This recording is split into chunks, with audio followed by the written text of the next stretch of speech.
Hi friends, ಎಲ್ಲರೂ ಹೇಗಿದ್ದೀರಾ? ನಾನು ನಿಮ್ಮ ಸವಿತಾ ಗೌಡ. ಇವತ್ತು ಒಂದು ರೆಸಿಪಿ ಮಾಡೋಣ ಅಂತ ಹೇಳ್ಕೊಂಡಿದ್ದೀನಿ. ಇವಾಗೇನು ಶ್ರಾವಣ ಅನ್ನೋದು ನಾನ್ ವೆಜ್ ತಿನ್ನಲ್ಲ. ಇನ್ನೂ ಹೇಗೋ 15 ಡೇಸ್ ಕಳೀತು, ಇನ್ನೂ 15 ಡೇಸ್ ಕಳೀಬೇಕು.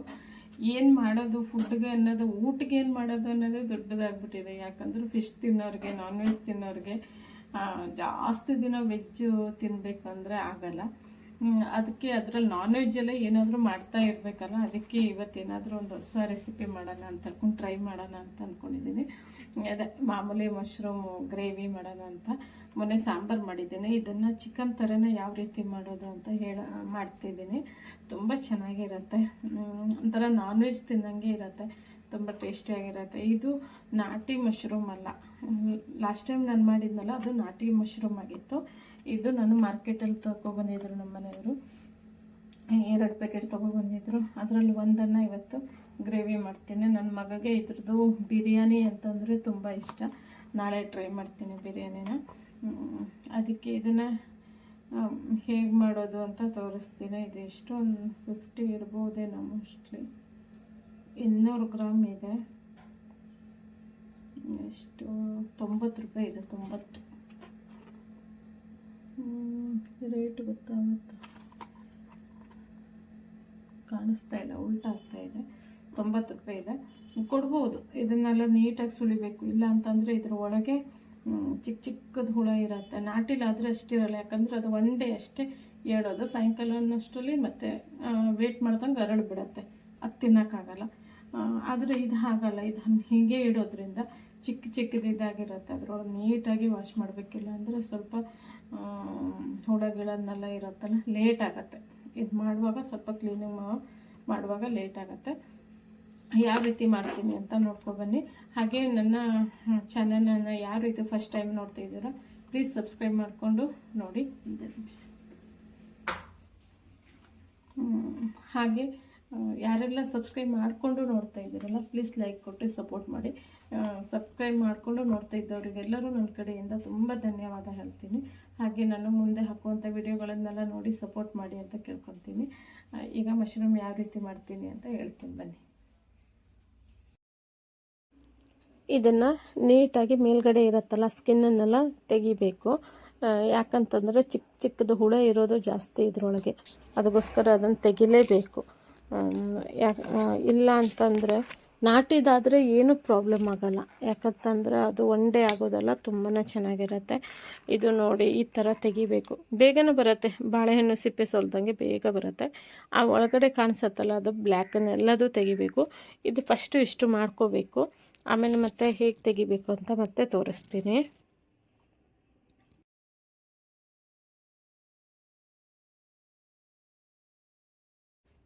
ಇವಾಗ ನೋಡಿ, ಇದರೊಳಗೆ ಎಷ್ಟು ಸಿಪ್ಪೆ ಇತ್ತು ಅಂತ ತೋರಿಸ್ತೀನಿ. ಎಲ್ಲ ಸುಲಿದ ಮೇಲೆ ನೋಡಿ, ಈ ಥರ ಸುಲಿದಿಟ್ಕೋಬೇಕು. ಇಲ್ಲ ಅಂತಂದರೆ ನಿಜವಾಗ್ಲೂ ಟೇಸ್ಟ್ ಆಗೋಲ್ಲ. ಈ ಥರ ಕ್ಲೀನ್ ಮಾಡ್ಕೋಬೇಕು. ಅದಕ್ಕೆ ಹೇಳಿದ್ದು ಟೈಮ್ ಬೇಕಾಗತ್ತೆ ಅಂತ. ಆಮೇಲೆ ಅದರೊಳಗೆ ಇರುತ್ತಲ್ಲ, ಈ ಥರ ಬ್ಲ್ಯಾಕ್ ಇರೋದನ್ನೆಲ್ಲ ತೆಕ್ಕೋಬೇಕು.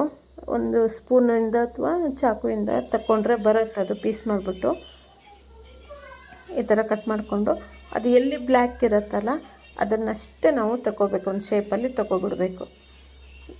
ವೇಸ್ಟ್ ಮಾಡಬಾರ್ದು, ವೈಟಿಂದೆಲ್ಲ ತೆಗಿಬಾರ್ದು.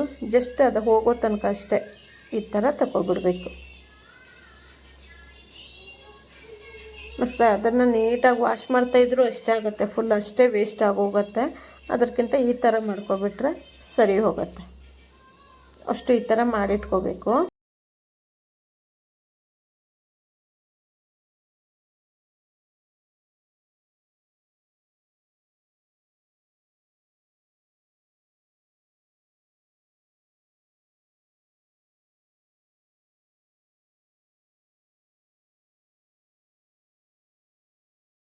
ಇದು ಕಟ್ ಮಾಡಿ ಇಟ್ಕೊಂಡಿದ್ದೀನಿ ನೋಡಿ, ಎಷ್ಟು ನೀಟಾಗಿದೆ, ಎಷ್ಟು ಹೊಲಸಿರುತ್ತೆ ನೋಡಿ.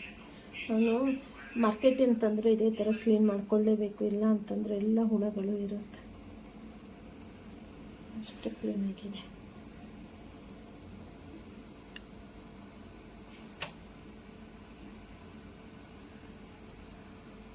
ಮಸಾಲೆಗೆ ನಾನು ಒಂದು ಬೆಳ್ಳುಳ್ಳಿ ಗಡ್ಡೆ ತೊಗೊಂಡಿದ್ದೀನಿ, ಚಿಕ್ಕದಾದ ಶುಂಠಿ, ಒಂದು ಈರುಳ್ಳಿ ಮತ್ತು ಕೊತ್ತಂಬರಿ ಸೊಪ್ಪು, ಒಂದು ಮೆಣಸು, ಒಂದೇ ಮೆಣಸು ತೊಗೊಂಡಿದ್ದೀನಿ, ಖಾರ ಇದೆ. ಇದನ್ನೆಲ್ಲ ರುಬ್ಕೋಬೇಕು, ಅಷ್ಟನ್ನು ರುಬ್ಕೋಬೇಕು, ಹಸಿದೇ ರುಬ್ಕೊತೀನಿ.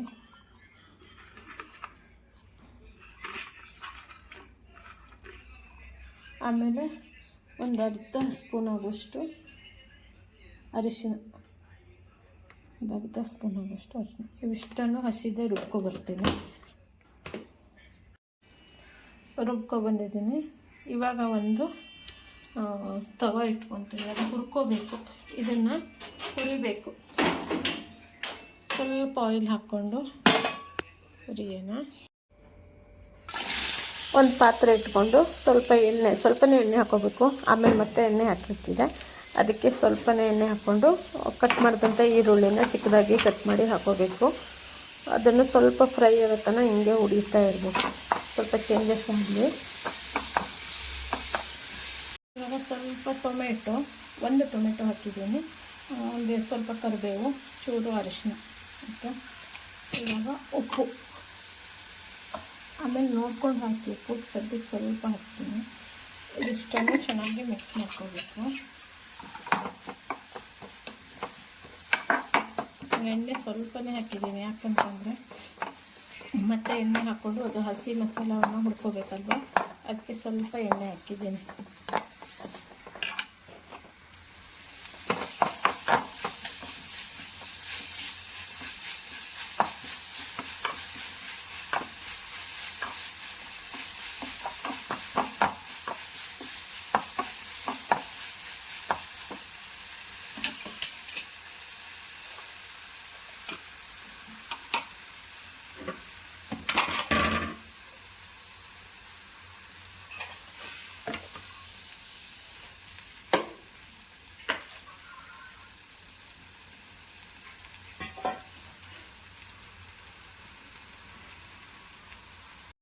ಇವಾಗ ಇದು ಅಣಬೆಯನ್ನು ವಾಶ್ ಮಾಡಿಟ್ಟಿದ್ದೆಲ್ಲ ಮಶ್ರೂಮ್ನ ಇದಕ್ಕೆ ಹಾಕೋಬೇಕು,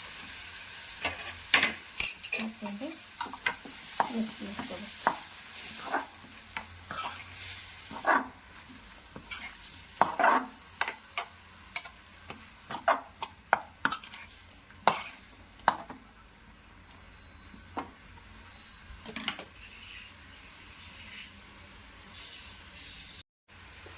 ಇದು ಅಲ್ಲಿ ಬೇಯ್ತಾ ಇರಲಿ, ಇದು ನೀರು ಬಿಟ್ಕೊಳ್ಳುತ್ತೆ. ಸ್ವಲ್ಪ ಹೊತ್ತಿಗಷ್ಟೋ ತನಕ ನಾವು ಹಸಿ ಮಸಾಲ ಹುರ್ಕೊಡ್ಬೇಕು. ಇದನ್ನು ತೆಗೆದು ಈ ಕಡೆ ಇಟ್ಟಿರ್ತೀನಿ. ಹಸಿ ಮಸಾಲ ಹುರ್ಕೊಳ್ತೀನಿ,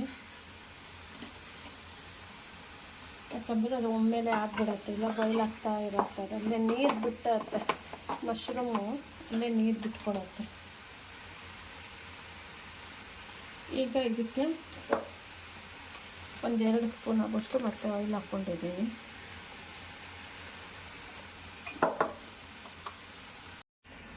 ಈಗ ಇದಕ್ಕೆ ಎಣ್ಣೆ ಫ್ರೈ ಆಗಿದೆಯಲ್ಲ, ಸ್ವಲ್ಪ ಅಷ್ಟೇ ಸ್ಲೋ ಇಟ್ಕೋಬೇಕು, ಇಲ್ಲಾಂದ್ರೆ ಬೇಗ ಉರಿ ಬರುತ್ತೆ. ಮಸಾಲೆ ಎಲ್ಲ ರೆಡಿ ಇಟ್ಕೋಬೇಕು ನಾವು. ಖಾರ ಪುಡಿ ಮತ್ತು 1-2 ಸಾಂಬಾರು ಪುಡಿ, 1-2 ಸ್ಪೂನು ಸಾಂಬಾರು ಪುಡಿ, ಎಲ್ಲದನ್ನು ರೆಡಿ ಇಟ್ಕೋಬೇಕು. ಇಲ್ಲ ಅಂತಂದರೆ ಸೀದೋಗ್ಬಿಡುತ್ತೆ.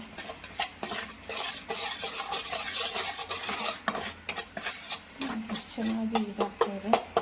ಖಾರ ಪುಡಿ ಬೇಕು ಅಂದರೆ ಮತ್ತೊಂದು ಸ್ವಲ್ಪ ಹಾಕ್ಕೊಳ್ಳಿ. ಅದು ಆ ಕಡೆ ಬಾಯ್ಲ್ ಆಗ್ತಾಯಿದೆ, ಮಶ್ರೂಮು ಆ ಕಡೆ ಬಾಯ್ಲ್ ಆಗ್ತಾಯಿದೆ. ಇಲ್ಲಿ ನಾನು ಮಸಾಲಾನ ಹುರ್ಕೊಳ್ತಾ ಇದ್ದೀನಿ. ಈಗ ಇದಕ್ಕೆ ಹಸಿ ಮಸಾಲೆ ರುಬ್ಬಿಟ್ಟಿದ್ವಲ್ಲ ಅದನ್ನು ಹಾಕ್ಕೋಬೇಕು.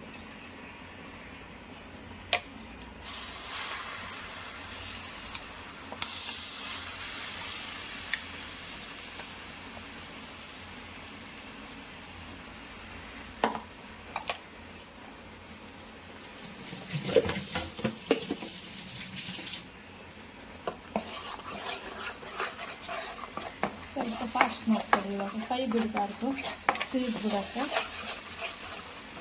ಸರಿ ಆಯಿಲ್ ಬಿಡಬೇಕೀಗ. ಎಲ್ಲ ಮಿಕ್ಸ್ ಆಗಿದೆ ಈಗ ನೋಡಿ, ಎಲ್ಲ ಮಿಕ್ಸ್ ಆಗಿಬಿಟ್ಟಿದೆ. ಫುಲ್ಲು ಮಿಕ್ಸ್ ಮಾಡಿ ಇದು ಆಯಿಲ್ ಬಿಡೋ ತನಕ ನಾವು ಫ್ರೈ ಮಾಡ್ಕೋಬೇಕು. ಹಸಿ ಸ್ಮೆಲ್ಲೆಲ್ಲ ಹೋಗಬೇಕು. ಫುಲ್ ಆಯಿಲ್ ಬಿಡಬೇಕು. ಅದು ಒಂದು 2 ನಿಮಿಷ ಹಿಂಗೆ ಫ್ರೈ, ಕೈ ಬಿಡ್ದೇನೆ ತಿರ್ಸ್ತಾ ಇರಬೇಕು.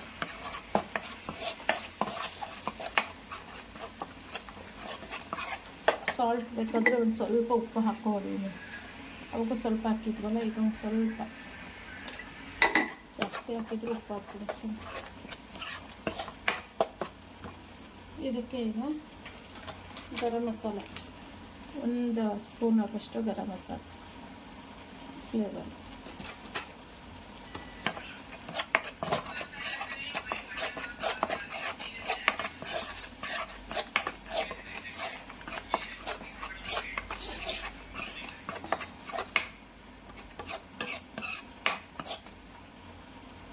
ಇವಾಗ ಸ್ವಲ್ಪ ಆಯಿಲ್ ಬಿಡ್ತಾ ಇದೆ ನೋಡಿ. ಸುತ್ತಲೂ ಆಯಿಲ್ ಬಿಡ್ತಾ ಇದ್ದಾಗ ಈಗ ಹಸಿ ಸ್ಮೆಲ್ಲೆಲ್ಲ ಹೋಗಿದೆ. ಈಗ ಬಾಯ್ಲ್ ಮಾಡ್ಕೊಂಡಿರೋದನ್ನು ಇದಕ್ಕೆ ಸೇರಿಸ್ಬೇಕು.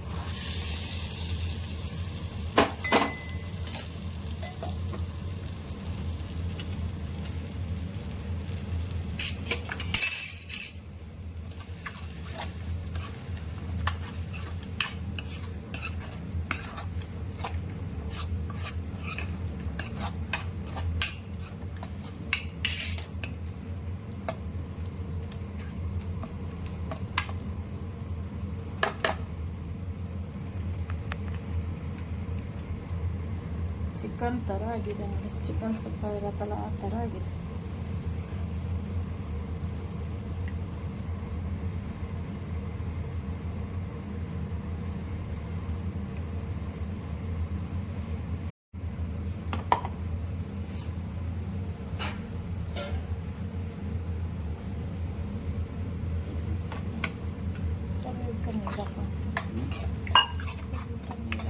ಚಪಾತಿ ಸರಿ ಚೂರು ಬೇಕಾದ್ರೆ ಮತ್ತೆ ನೀರು ಹಾಕ್ಕೋಬೋದು. ಈ ಥರ ಇವಾಗ ಆಯಿಲ್ ಬಿಡ್ತಾ ಇದೆ ನೋಡಿ, ಚೆನ್ನಾಗಾಗಿದೆ. ಸ್ವಲ್ಪ ಬೇಕಾದರೆ ಮತ್ತೆ ನೀರು ಹಾಕ್ಕೋಬೋದು. ಇದಕ್ಕೆ ಮನೆಯಲ್ಲಿ ಸ್ವಲ್ಪ ಮುದ್ದೆ ಇಟ್ಟಿದ್ದೀನಿ, ಚಿಕ್ಕ ಮುದ್ದೆ ಮಾಡ್ತೀನಿ.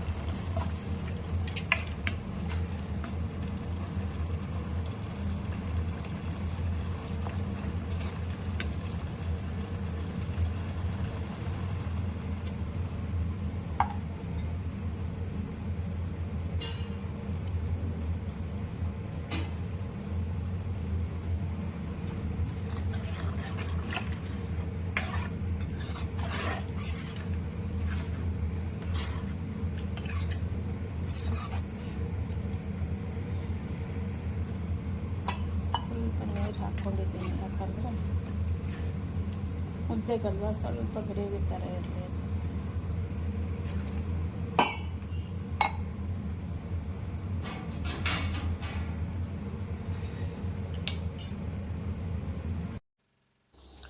ಲಾಸ್ಟಲ್ಲಿ ಕೊತ್ತಂಬರಿ ಸೊಪ್ಪು ಹಾಕಿದರೆ ಮಶ್ರೂಮ್ ಗ್ರೇವಿ ರೆಡಿ. ತುಂಬ ಚೆನ್ನಾಗಿರುತ್ತೆ. ಚಪಾತಿ, ರೈಸು, ಮುದ್ದೆಗೆ ಸೇಮ್ ಡಿಟ್ಟು ಚಿಕನ್ ಸಾಂಬಾರು ಥರ ಇರುತ್ತೆ. ಟ್ರೈ ಮಾಡಿ. ಚಿಕನ್ ಕರಿ ನಾವು ಯಾವ ರೀತಿ ಮಾಡ್ತೀವಲ್ಲ ಅದೇ ಥರ ಮಾಡಿದ್ದೀನಿ. ತುಂಬ ಚೆನ್ನಾಗಿರುತ್ತೆ. ಸೈಡಲ್ಲಿ ಮುದ್ದೆಗೂ ಇಟ್ಟಿದ್ದೀನಿ, ಆಗ್ತಾಯಿದೆ ಮುದ್ದೆ. ತುಂಬ ಚೆನ್ನಾಗಾಗತ್ತೆ. ಒಮ್ಮೆ ಟ್ರೈ ಮಾಡಿ ಹೇಗಿತ್ತು ಅಂತ ಹೇಳಿ. ಹಾಗೆ ಯಾರೂ ನನ್ನ ಸಬ್ಸ್ಕ್ರೈಬ್ ಮಾಡ್ಕೊಂಡಿಲ್ವೋ ಪ್ಲೀಸ್ ಸಬ್ಸ್ಕ್ರೈಬ್ ಮಾಡಿಕೊಂಡು ಸಪೋರ್ಟ್ ಮಾಡಿ. ನಾನು ಮಾಡ್ತಿರೋ ವಿಡಿಯೋ ನಿಮಗೆ ಇಷ್ಟ ಆದರೆ ಪ್ಲೀಸ್ ಲೈಕ್ ಕೊಡಿ, ಕಮೆಂಟ್ ಮಾಡಿ. ನೆಕ್ಸ್ಟು ಇನ್ನೊಂದು ವಿಡಿಯೋ ಜೊತೆ ಸಿಗ್ತೀನಿ. ಅಲ್ಲಿವರೆಗೂ ಬಾಯ್ ಬಾಯ್.